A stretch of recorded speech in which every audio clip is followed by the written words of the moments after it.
Hi, welcome to the foundation course on communication and soft skills. This video series is with a specific agenda, and if you in case have gotten the idea about what is it all about from the previous video tutorial, hold on your what you say excitement.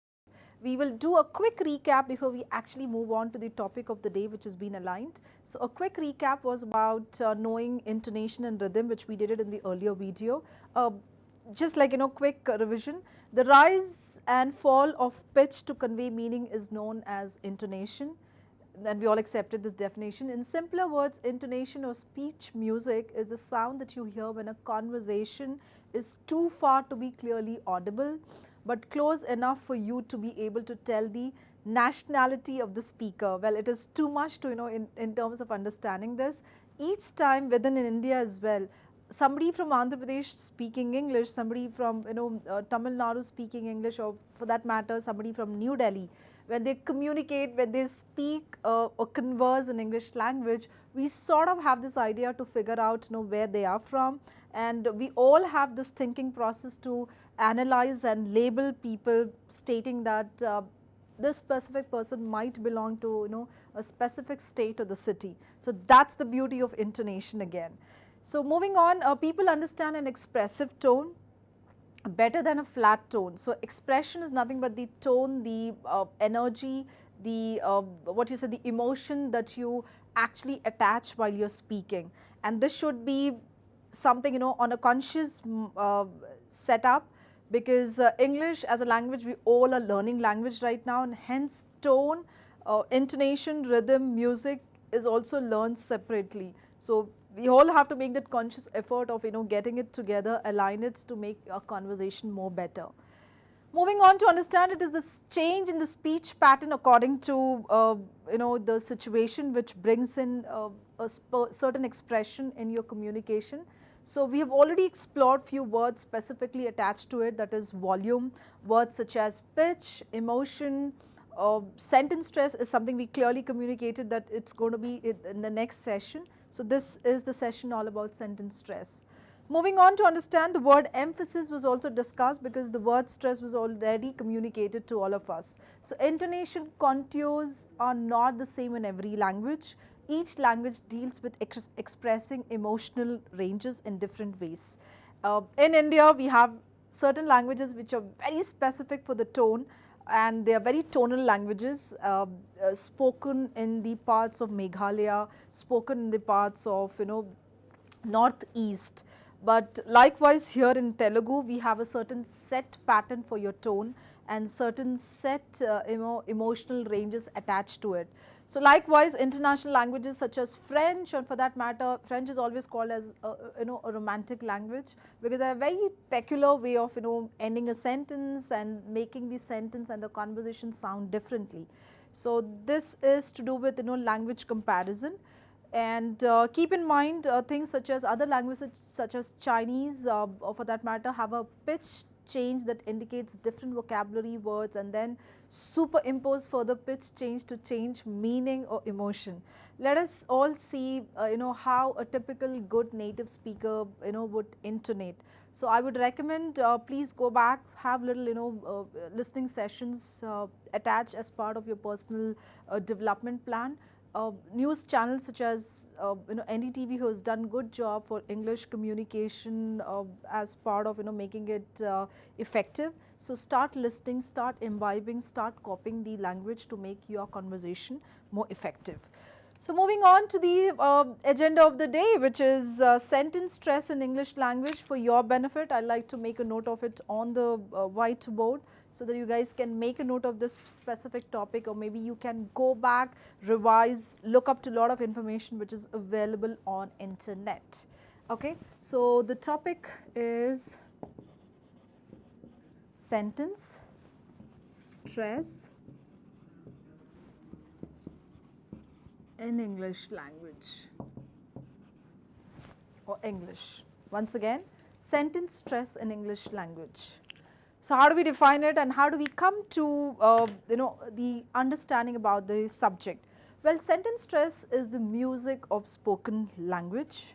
like word stress, sentence stress can help you to understand spoken English, especially when language being spoken fast. Somebody like me who has a little high rate of speech, and if you want to really catch hold of what I'm trying to convey in the first go, without having going back to rehear my conversation or rehear my recording, the only thing that can help you out is the knowledge of sentence stress. For that matter, any known good speaker, they all apply the logic of sentence stress in the conversation, and hence they come out really presentable. They come out as a great speaker because they apply all these techniques and logic in their communication style. Sentence stress is what gives English its rhythm, that is the music, or the beat. Okay, you remember that word stress is the accent which is like one syllable within a word. So one stress, one syllable is what English language follows for syllable stress. Likewise, in sentence stress, when we specifically talking about in English language, we are usually saying that it gives the rhythm, it gives the beat to the language and communication. So talking about more on sentence stress, it is basically sentence stress is accent on certain words within the sentence. Okay, we have taken an example specifically in the yesterday's video. If you guys would like to quickly go back, browse and understand the video that was specifically worked on. So I have given an example called I did not say he stole money. That was the specific example that we picked up, and we worked on one very fact that each time I changed my stress on the different word, I conveyed and communicated a different meaning to the sentence. So keeping that in mind, maybe I'll take the example once again for your understanding. So sentence stress is the accent on certain words within a sentence. So I basically would emphasize, would stress, would speak up little louder on that specific word in a sentence. Maybe let's take up sentences such as, what is your name? So when I say what is your name, I'm stressing on one specific part of this question, because I want to convey that I'm asking a question, and the question is very clear. I'm asking the name of a person while I'm communicating.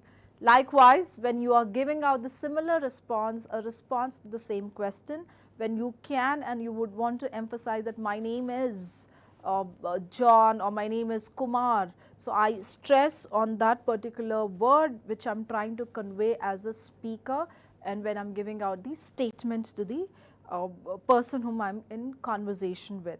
Most sentences, to really talk about sentence stress, it is very important that I understand the root knowledge of how sentence stress came into existence and why it is important again. Okay, so sentence stress.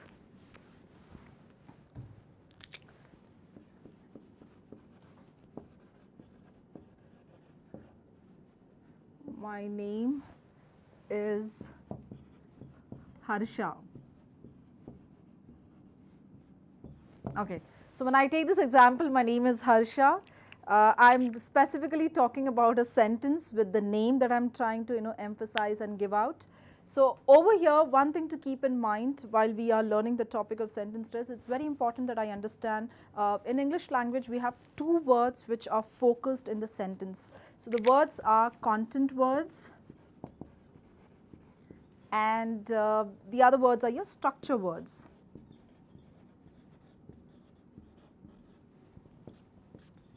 Okay, so your content words are the main words which are your, which conveys the most important meaning in the sentence.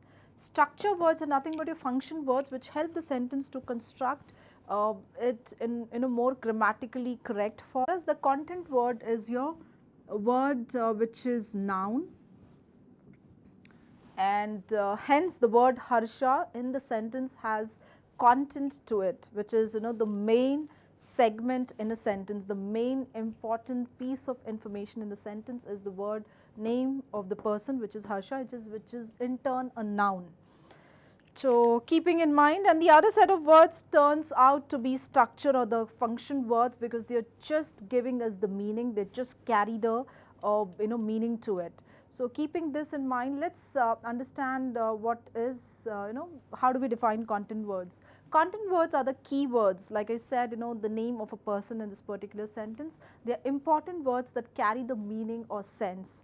If I remove the word Harsha from this sentence, I just convey that my name is, which is like a disjointed sentence as per English grammar, which doesn't add any meaning and value to what we are trying to convey. So when I add the same word, that is the word Harsha in this sentence, I am clearly communicating that I am giving out the most important piece of information. I am giving out the entire sentence, which is grammatically standalone, which is making or rather giving us the information. Words such as my, words such as is, for that matter, they are just function words. They do not carry intense meaning. They are simple words that make the sentence correct grammatically. They give the sentence its correct form or the structure. Once again, the same sentence, we have two words that we identify each time when I write a sentence: content words and structure words. So content words are the key words of a sentence. Once again, content words are the key words of your sentence. They are important words that carry the meaning or sense. So they are the key words. Structure words are not very important words. They are just adding function. They are making the sentence grammatically correct.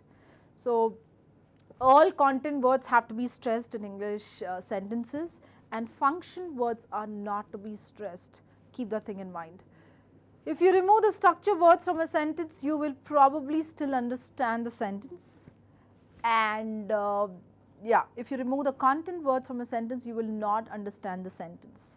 The sentence has no sense or meaning. So when I remove the content word, it becomes a meaningless sentence. It becomes something which is grammatically not standalone. It doesn't add a lot of meaning or value to what I am trying to say.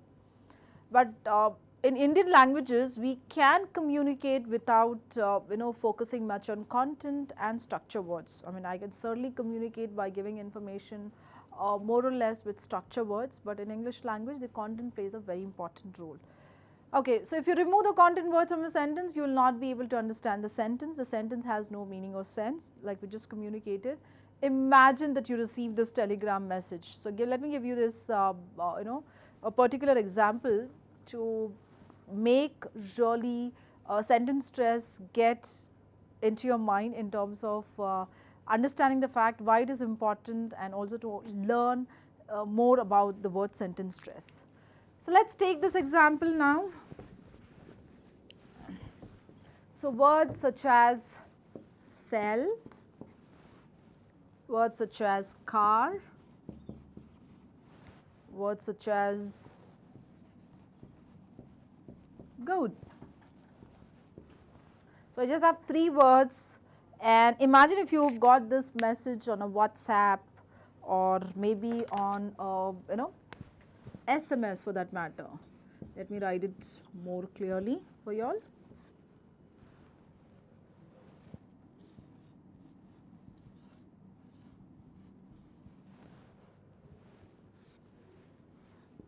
Okay. Sell, car, good. What sense does it add in terms of getting the meaning across? So I'll give you a moment to understand. If you've got this as a message, do you think it's grammatically correct? Do you think it's adding a lot of sense to get information from the person who's trying to communicate these three set of words? So what's happening is, this sentence is certainly not complete, and this sentence is not grammatically correct sentence, but you probably can understand it. These four words communicate very well. Okay, and somebody wants you to buy this their car for them because they have gone to France, and we can add few words. So I'm just giving you a scenario out here. Sell my car in good condition. If I have to really add the structure words to make it more sensible and grammatically correct, I need to add structure words. Otherwise, these words can still communicate little meaning for us. So the new words do not really add any more information, but they make the message more correct grammatically. We can add even more words to make one complete word, grammatically correct sentence, where the information is basically the same. That is, when I'm trying to tell somebody to either sell my car, or will you sell my car because I've gone to France, adding more different structure words to communicate something very different, or maybe you can end up communicating something differently with the same set of words. So keeping in mind the other aspect is why is this important for pronunciation? And I'm sure you guys must be wondering, why is this being taught here? Why should I even focus? Because we have already said that pronunciation, enunciation, word stress, word endings, intonation are all magic tools to make you communicate effectively and to add really a great sense while you're talking. So why is it important for pronunciation? Simple. It is important because it adds music to the language. It is the rhythm of the English language. It changes the speed at which we speak and listen to the language. The time between each stressed word is same. So when I stress in the same set of words, sell my car in I have in good condition. So I'm emphasizing the stressed words, and I'm not really giving a lot of time to it, but I'm adding just stress here, and I'm unstressing the function words. Okay, so it certainly gives the rhythm, it certainly gives the beat to the conversation, and that's how you can make it more effective and make your pronunciation more effective as well. So moving on to understand in our sentence, the 4 keywords sell, car and good are the important words. To understand our sentences, there is 1 syllable between sell and car and 3 syllables between car and gone. Okay. So, but time between sell and car and between car and gone is same. So, let us talk about the consonant sounds and the vowel sounds in these set of words. Moving on, we maintain a constant beat on the stressed words. Like I said, we do not give them the extra stress, but rather we just give the timed stress to these set of words. To do this, we say maybe the other function words very slowly, because you usually quickly have to say the words which are your keywords, your content words. We change the speed of the small structure of words so that the rhythm of the key content words stays the same. Example, if I am supposed to go by the technique of sentence stress for this particular sentence, I have to keep one thing in mind, that I stress on the words which are content words, the keywords, and I do not stress on the function words to make it sound more rhythmic, to make it to make the conversation more effective. So that is it, and moving on to understand words such as I am a professional photographer whose main interest is to take special black and white photographs that exhibit abstract meaning in their photograph structure. So if I have to repeat the sentence once again, I just read it for the sake of reading. Now I'll help you understand what are we trying to do. Try and make a note of the sentence and see what are your content words and what are your function words in this. So let me give you a moment's time till you actually gather pen and paper, or maybe we want to write something on computer. So let me give you a moment's time here. Okay, so if you're ready, start making note of this. I am a professional photographer whose main interest is to take special black and white photographs that exhibit abstract meanings in their photographic structure. I repeat, I am a professional photographer whose main interest is to take special black and white photographs that exhibit abstract meanings in their photographic structure. Try and see what are the main keywords here and what are the function words in this particular sentence we just discussed on. If you think this is going to be a little difficult for you all to understand, once again, all your nouns are your main words, which are your content words or the key words, and all other set of words which is to do with adding just function to the sentence, and then it is really making us go back and understand the fact that they only add grammatical sense, but they do not add huge meaning apart from grammar sense. Okay, so rules of sentence stress is very clear. First, you need to identify the very fact that they are content words and sentence function words in English language, and after which you have to follow certain specific things to keep in mind. That is, the basic rules of the sentence stress are: content words are stressed, structure words are unstressed. The time between stressed words is always the same. That is something I have to keep in mind. The following tables can help you decide. So, maybe there is certain set of words that can help you to get it up with regard to understanding this topic specifically.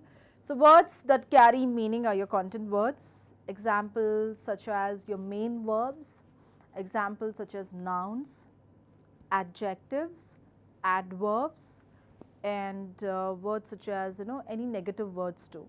So, let me make a note of these set of words for your better understanding.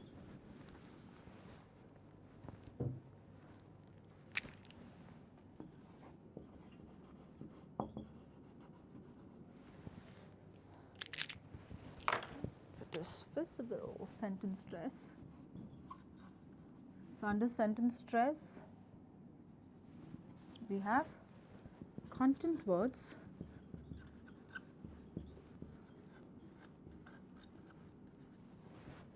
then we have structure words, also called function words.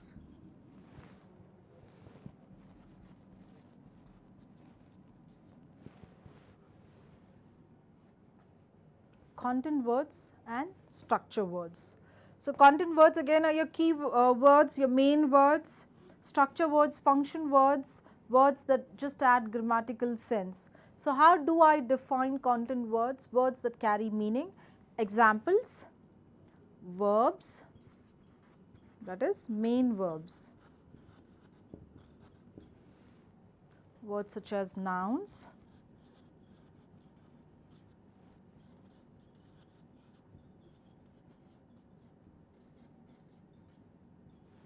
adjectives, and adverbs, negative,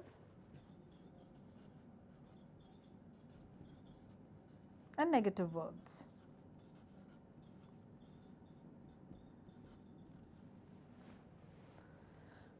Verbs, nouns, adjectives, adverbs, and negative words carry the main stress. So, words such as for your better understanding, let me give you an example. Words such as sell, give, employ are all your main verbs, and words such as your nouns, which is car, music, name of a person, are all nouns. Adjectives: red, bid, interesting. So, to keep in mind, it is very important that we understand these parts of speech. Adverbs, words technically ending with ly are your adverbs. Quickly, loudly, never are your set of words. Negatives are your don'ts, your aren't, can't, didn't. So, basically stress on those set of words too. So, structure words like communicated, they are all unstressed words, and words which are only helpful to make the sentence grammatically correct. So, words such as can I make a note of it here for your better understanding? Okay. Pronouns,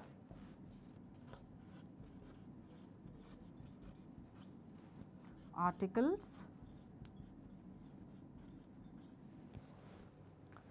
words such as conjunction,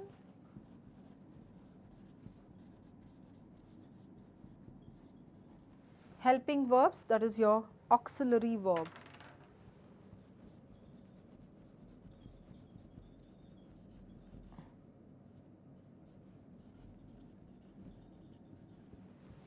Okay. Moving on to understand what are pronouns. Well, we are specifically talking about a part of speech which helps the noun replacement. So words such as he, we, thee are your set of pronouns. Then we have prepositions, which are your words which helps to place a noun.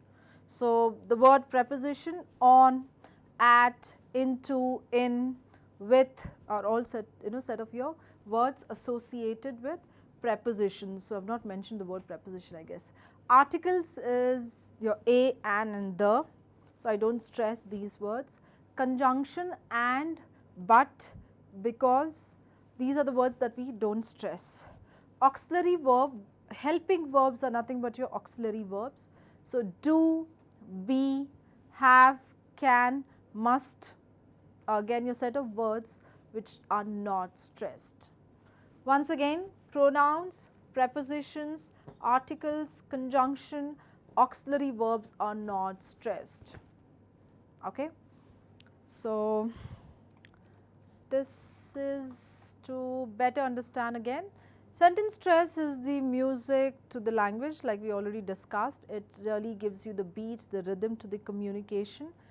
The basic rules that we are going through is to understand the content. Well, certain exceptions, like we said, English has a lot of rules, but also exceptions attached to it. So exceptions are the above rules are for what is called neutral or normal stress.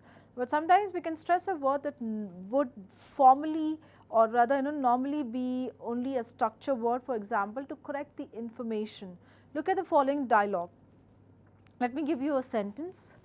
They have been to Delhi, haven't they?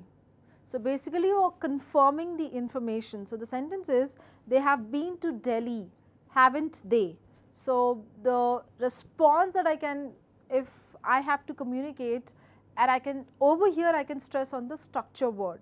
So no, they haven't, but we have. So I am communicating, they have not gone to Delhi, but we have gone, that is we set of people. So over here when you are correcting or giving out the information as more like confirmation, you can certainly stress on the structure word in English language.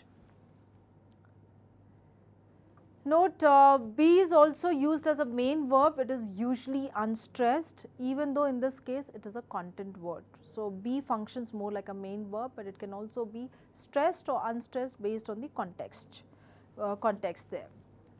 English is more musical than all Indian languages. Let us see, there are 5 major aspects of intonation in English.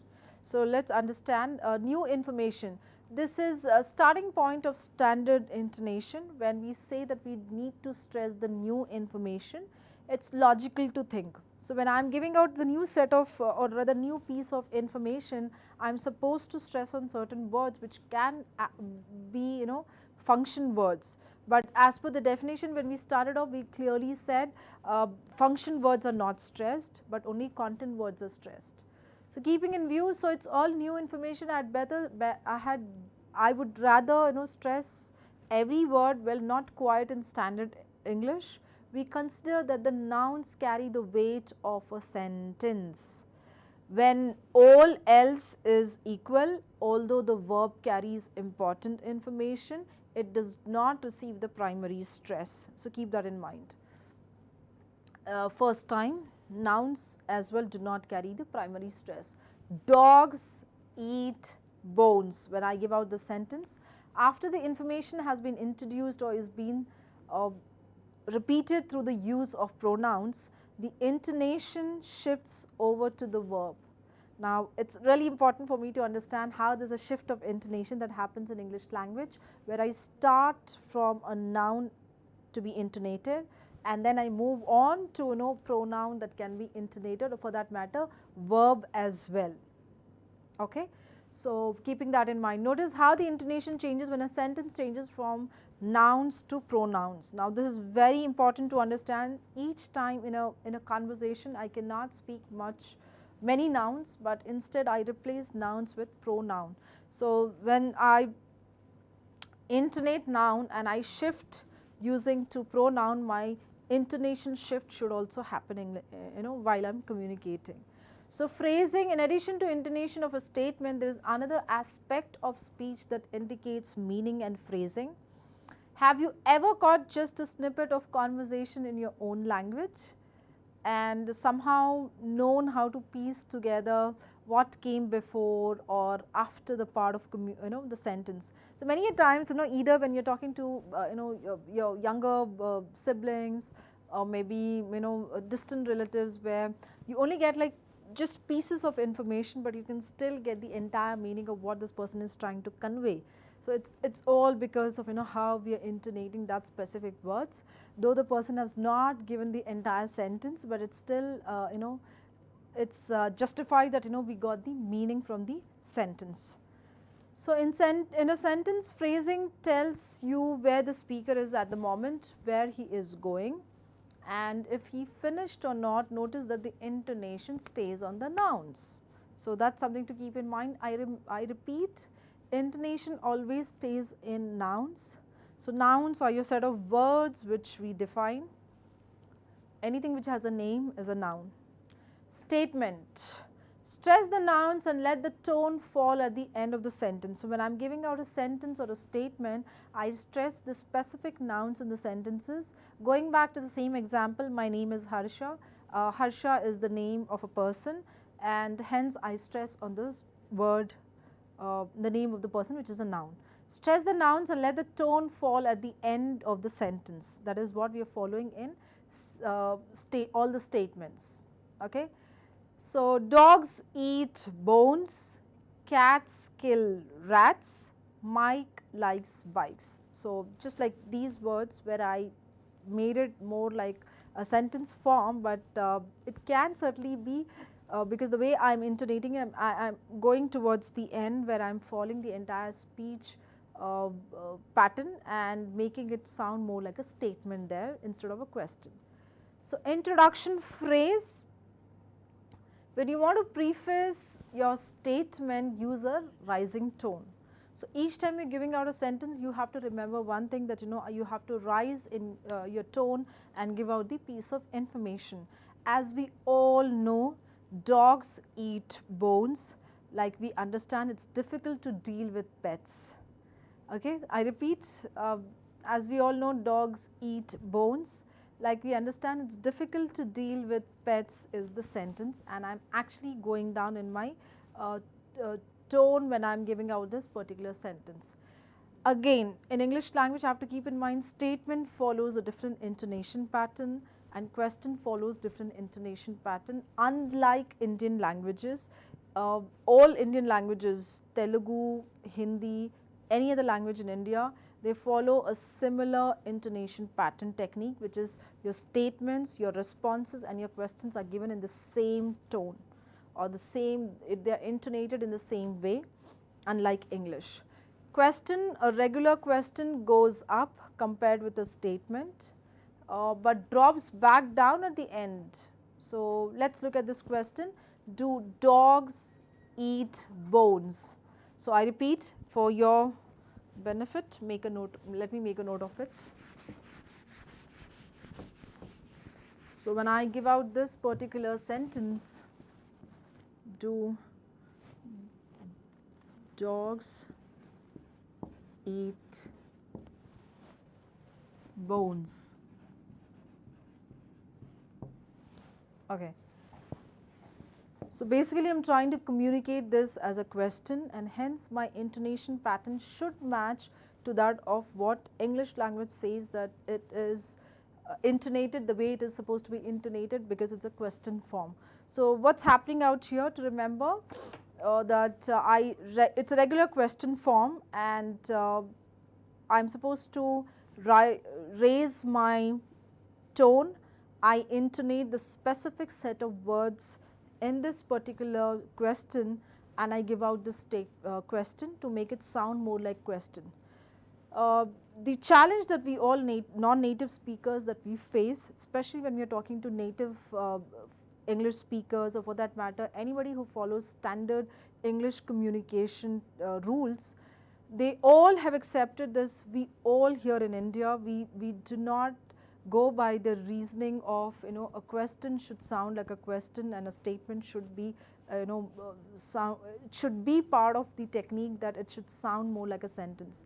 So we all have this tendency because of our Indian language interference. Because of my first language interference, I speak English the way I speak Hindi or Telugu, and that is where the whole challenge comes in, where it's very difficult to make language, or rather English language, sound the way it is supposed to be sounded, instead of adding a lot of our own first language rhythm to it.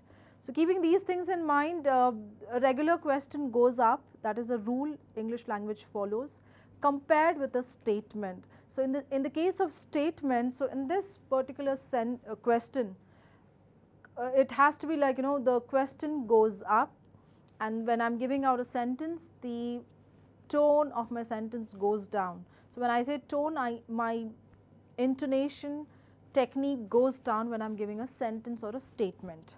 So first half and second half. So first half of a sentence usually sets up for the second half of the sentence in English language. So the same statement, if I have to take this same question as a statement, then I have to make it sound like a statement instead of question. So we all have this tendency, we all have this tendency where we end up replacing the technique of questions and sentences in English language, where we give out lot of sentences in the question form. So it is very difficult for the listener to understand if you are actually trying to say or trying to ask, and that is where whole communication gap can arise, and your communication cannot be passed on effectively, making you an ineffective speaker. So all your questions should sound like questions and statements should sound like statements in English language. There is a technique for repeated question. In case you would like to repeat a question as a speaker, you need to keep one thing in mind. It could be a question which can be emotional question. It could be something on lines of where you're passing a new set of information. So either ways, your tone can go up or your tone can go down, and this is something we have to all remember. Let me give you a sentence for this to understand this better. Does Carol eat cereal? Let me write this to practice the technique of intonation. Does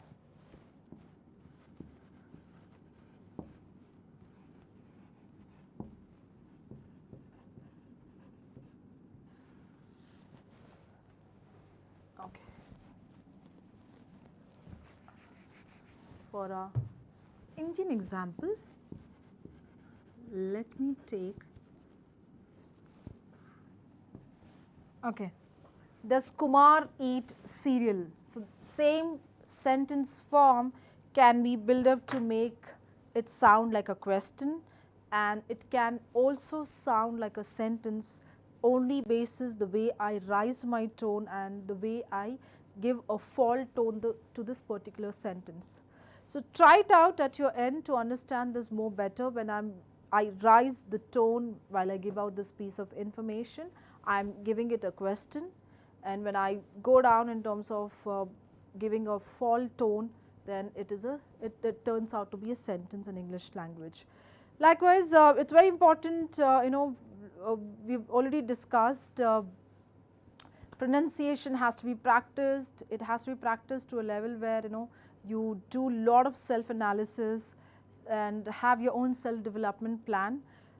Apart from sounds in English language, the word stress in English language, this particular topic can also make it big towards your pronunciation, to make you sound more effective in conversation, to make it sound more good and presentable. So let's conclude the topic before we'll wrap up the video tutorial for this today. So we technically started off with a recap on intonation, what is intonation and rhythm, and we moved to the most important topic on sentence stress. So sentence stress, two things to remember: identify the content words and the structure words. Your structure words are your function words which just add meaning to the sentences, and your content words are your key words, your main words which are giving you the information about the particular sentence and which is conveying the information that you are looking out for. So, these two things, and then we have a list of things to remember. Content words are your nouns, your adjectives, your verbs, and your negative words as well in the sentence where you stress. Structure words, your function words are words which are your set of words such as pronouns, prepositions, articles, and words which just add meaning to the sentence but do not give much information about the sentence, and these are unstressed.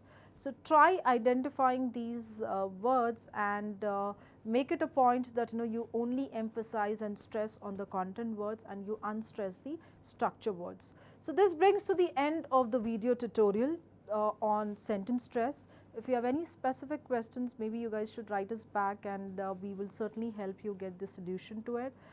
And start with the practice, try and apply it in your communication, and that's certainly going to help you make more effective to be a good speaker. So, thank you for watching, and yeah, happy learning. Thank you.